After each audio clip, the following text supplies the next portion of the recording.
Welcome to Biology Parshala. My dear student, today's class is dedicated for 10th class student and reference is nervous system endocrinology और topic is hormones secreted by the hypothalamus. Okay? आज की पाठशाला में हम ये समझने का प्रयास करेंगे कि हाइपोथैलेमस क्या है and hormone secreted by the hypothalamus. लेकिन पाठशाला को स्टार्ट करने से पहले और बच्चों को कुछ भी समझाने से पहले हम बच्चों को मोटिवेशन मैसेज देते हैं। मेरा मानना है कि लाइफ में जो मोटिवेशन मैसेज होता है वो एक रेमेडी की तरीके काम करता है। सो डियर स्टूडेंट, आज की पाठशाला का मोटिवेशन मैसेज कुछ इस तरीके से है कि देखिए, अभी फिर से एक कोविड-19 की लहर सी दौड़ पड़ी है, ठीक है, जिसमें बहुत सारे स्टेट क्या हो गए हैं, फिर से बंद हो गए हैं। लाइक गुजरात हो गया है, ठीक, हरियाणा है, राजस्थान है। तो अब यूपी में भी अभी मैंने लेटेस्ट न्यूज देखी है कि यहाँ पे भी 24 घंटे में 2000 कुछ लोग फिर से क्या हो गए हैं, कोविड-19 से ग्रसित हो गए हैं। तो बेसिकली इन सब जो हार्ड सर्कमस्टांसेस की वजह से क्या हो रहा है मेरे प्यारे बच्चों, कि जो आपके यूपी बोर्ड के पेपर हैं वो अप्रैल तक कराने की संभावना है। और हो सकता हो मैं भी अगर केसेस बहुत बढ़ते तो फिर से हमारे कॉलेज बंद होंगे, तो फिर ऑनलाइन क्लासेस स्टार्ट होंगी और एज वेल एज हम फिर से ऑनलाइन क्लास आपको देंगे। तो मुद्दे की बात यह है कि बेटा, हम बहुत पढ़ाने को तो बहुत ज्यादा इलैबोरेशन है, जीव विज्ञान इतना बेहतरीन सब्जेक्ट है कि इसको पूरी लाइफ भी पढ़ा जाए तो कम होगा, लेकिन हमें वो पॉइंट बताना है जिससे आप अपना एग्जाम अच्छे से कर सको और अच्छे मार्क्स से अचीव कर सको। तो इसलिए बेटा उस चीज को लेकर के चलेंगे। आप हमेशा प्रयास करिए, हम भी आपके साथ प्रयास कर रहे हैं और दोनों लोग मिलकर के अच्छे कोशिश मेरी रहेगी कि आपको अच्छे मार्क्स दिलवा सकूं, आपकी मेहनत साकार कर सकूं। तो मेरे प्यारे बच्चों, अगर हम आज की पाठशाला की बात करें तो आज की पाठशाला में हाइपोथैलेमस पढ़ना है और इस क्वेश्चन का फॉर्म देखिए कैसे आएगा। ये ना स्ट्रक्चर बेस में आता है, ठीक है, आपसे डायरेक्ट क्वेश्चन पूछेगा कि हाइपोथैलेमस से सेक्रेट होने वाले हार्मोन का नाम बताइए। ठीक, आपसे स्ट्रक्चर बनाने के लिए नहीं आएगा, लेकिन आपसे हाइपोथैलेमस का स्ट्रक्चर थ्योरी में पूछा जाएगा। तो सबसे पहले मैं हाइपोथैलेमस का थोड़ा सा स्ट्रक्चर बताऊंगी, ठीक है। उसके बाद हम आएंगे कि hormone secreted by the hypothalamus, कौन कौन से ऐसे हार्मोन है जो सेक्रेट किए जा रहे हैं। तो देखिए, this is the structure and the location and the position of hypothalamus, ठीक है। अब ये क्या कहती है, देखिए, हाइपोथैलेमस जो होता है वो बेसिकली क्या होता है, अग्र मस्तिष्क का या फोर ब्रेन का क्या होता है, एक पार्ट होता है, ठीक है। ये डाइंसेफिलॉन की एक कैविटी होती है, ठीक है, जिसे डायोसील या डायोसील और एक थर्ड वेंट्रिकल कहते हैं। क्या कहते हैं, डायोसील या थर्ड वेंट्रिकल कहते हैं, ठीक। इसके वाइट सब्सटेंस में धूसर पदार्थ के यानी कि ग्रे मैटर के अनेक क्षेत्र बिखरे रहते हैं। मतलब कि क्या, कि इसमें जो व्हाइट मैटर होता है उसमें जो बेसिकली ज्यादातर मैटर होता है वो क्या होता है, ग्रे मैटर होता है, और वो काफी उस रीजन में क्या होता है, फैला हुआ होता है, ठीक है। इन्हें हाइपोथैलेमिक न्यूक्लियस कहा जाता है। इन्हें क्या कहा जाता है, हाइपोथैलेमिक न्यूक्लियस कहा जाता है। इतनी बात याद रखना। आगे देखिए, बेसिकली ये पार्ट होता है, ठीक है, किसका, फोर ब्रेन का। तो इसमें क्या होता है कि न्यूरॉन विशेष हार्मोन का क्या करते हैं, यहाँ पे सिंथेसिस करते हैं, ठीक है, ये बात याद रखिएगा। आगे देखिए, ये हार्मोन हाइपोथैलेमस से निकल करके ब्लड के द्वारा एडिनो हाइपोफाइसिस में क्या करते हैं, पहुंचते हैं और पिट्यूटरी ग्लैंड की अग्रपाली या फ्रंटल लोब को विभिन्न हार्मोन के स्त्राव के लिए क्या करते हैं, स्टिमुलेट करते हैं। तो इनका क्या काम होता है कि हाइपोथैलेमस के ब्लड से क्या हुए, मिक्स हुए एडिनो हाइपोफाइसिस में जाकर के पिट्यूटरी ग्लैंड की फ्रंटल लोब को विभिन्न हार्मोन के सेक्रेशन के लिए क्या करते हैं, स्टिमुलेट करते हैं। तो इतनी बात अगर आप लिख दोगे स्ट्रक्चर में तो ये आपको समझ में आ जाएगा। फिर भी आप इसका स्ट्रक्चर देख ले, कुछ इस तरीके से होता है, ठीक।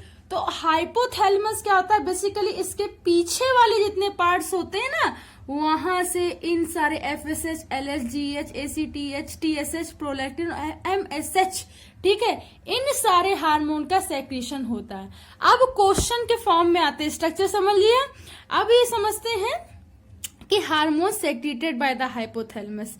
बेसिकली जो हाइपोथैलेमस की न्यूरो सेक्रेटरी सेल से लगभग 10 न्यूरो हार्मोन का क्या होता है, सेक्रीशन होता है, रेगुलेशन होता है। कितने, 10 न्यूरो हार्मोन का, ठीक है, जो बेसिकली पिट्यूटरी ग्लैंड की मतलब अग्र और पश्च दोनों ही लोब से हार्मोन के सेक्रीशन और उसके रेगुलेशन में क्या करते हैं, काम करते हैं, ठीक है। तो ये याद रखिएगा, यानी कि एंटीरियर और पोस्टीरियर लोब दोनों ही हार्मोन के स्त्राव का क्या करते हैं, सेक्रीशन भी करेंगे और उसका रेगुलेशन भी करेंगे।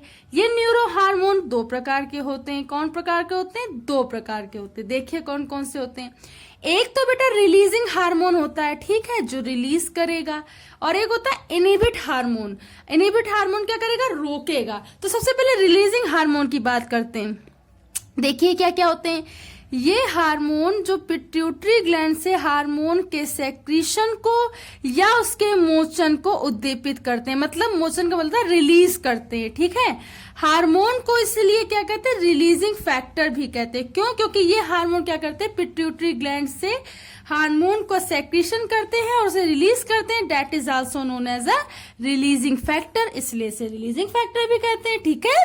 आगे देखिए, और ये निम्नलिखित प्रकार के होते हैं। भाई कौन कौन से हैं, तो देखिए, तो सबसे पहले होता है थायरोट्रोपिन रिलीजिंग फैक्टर, TRF, ठीक है। देखिए इस थायरो रिलीजिंग फैक्टर TRF को क्या बोलते हैं, थायराइड स्टिमुलेटिंग हार्मोन या थायरोट्रोपिन बोलते हैं, ठीक। इसे क्या बोलते हैं, थायराइड स्टिमुलेटिंग हार्मोन या थायरोट्रोपिन बोलते हैं। ये बेसिकली ग्रोथ के लिए क्या होता है, रेगुलेट और सेक्रेट होता है। बेसिकली ग्रोथ के लिए क्या होता है, रेगुलेट और सेक्रेट होता है। आगे आ जाइए।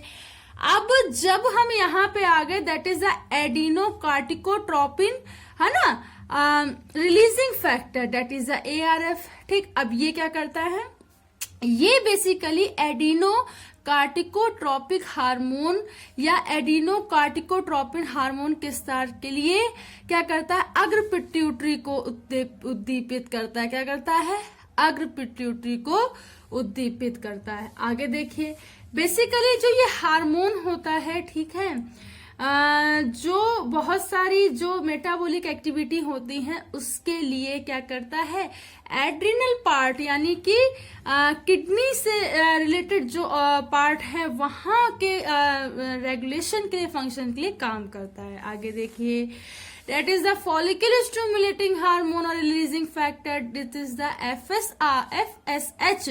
ये जो होता है बेसिकली ये क्या करता है, अग्र पिट्यूटरी को फॉलिकल स्टिमुलेटिंग सेक्रीशन के लिए क्या करता है, डेवलप करता है, ताकि इसमें फॉलिकल्स का अच्छे से डेवलपमेंट हो सके। किसमें, फीमेल्स में। आगे देखिए, ल्यूटिलाइजिंग हार्मोन।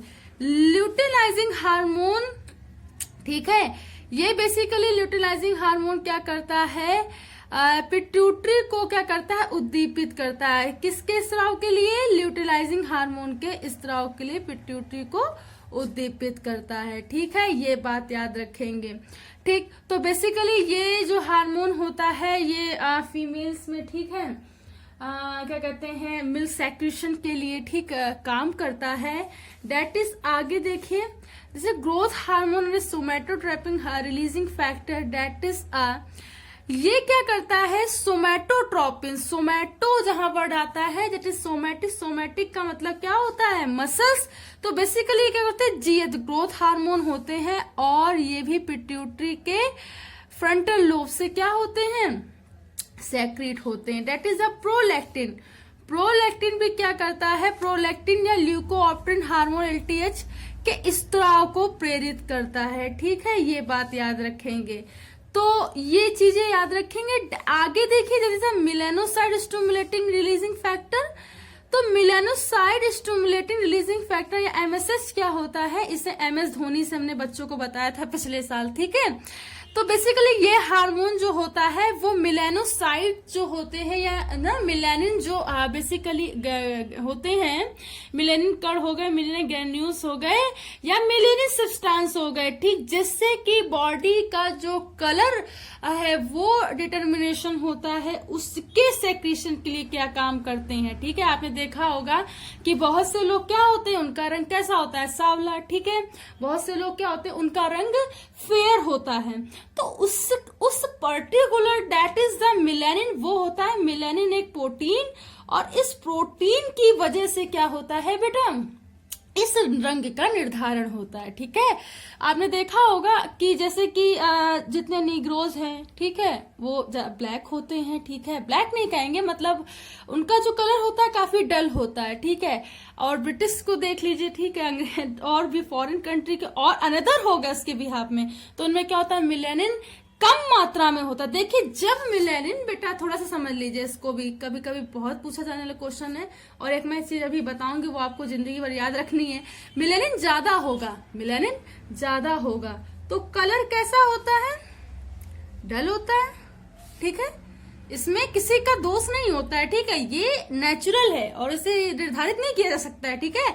अब आगे देखिए, जैसे मेलानिन अगर किसी में कम है, क्या है, कम है, तो उसका कलर क्या होगा, फेयर होगा। अच्छा, इसको डिटरमाइन करने का कोई वो नहीं है, नेचुरल चीज है, ठीक है, इसको डिटरमाइंड नहीं किया जा सकता है। तो ये मेलानिन की वजह से होता है। अगर ये मेलानिन कण है, ये मेलानिन सब्सटेंस अगर एक जगह इकट्ठा हो जाते हैं, अगर ये एक जगह इकट्ठा हो जाते हैं तो ये मोल का फॉर्मेशन करते हैं। किसका मोल फॉर्मेशन करते हैं, मोल का। अब कोई मोल संख्या ना समझ लेना, ठीक है, या मोल केमिस्ट्री से मत लेना, डिसीज से तिल का निर्माण करते हैं। किसका निर्माण करते हैं, तिल का निर्माण करते हैं, मत्स्य का फॉर्मेशन करते हैं। तो बेटा मेरे बच्चों, आज की पाठशाला आई होप आपको समझ में आई हो। अगर आज की पाठशाला आपको समझ में आई हो तो इसे ज्यादा से ज्यादा बच्चों तक शेयर कीजिए, सब्सक्राइब कीजिए।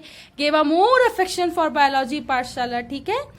अगर आपको अच्छी लग रही है, कुछ आपको मदद मिल रही है, अगर कोई गाइडलाइन की जरूरत है, ठीक है, आप जो बच्चे कॉलेज के हैं या इंस्टीट्यूट से जुड़े हुए हैं वो मुझे पर्सनली कह सकते हैं, और जो ना कह पा रहे हो तो वो बाय माय पाठशाला आप कह सकते हैं, आपको उसका सोल्यूशन मिलेगा। मेरा काम है आप लोगों की समस्या का समाधान करना। So thanks to all student to watch my पाठशाला।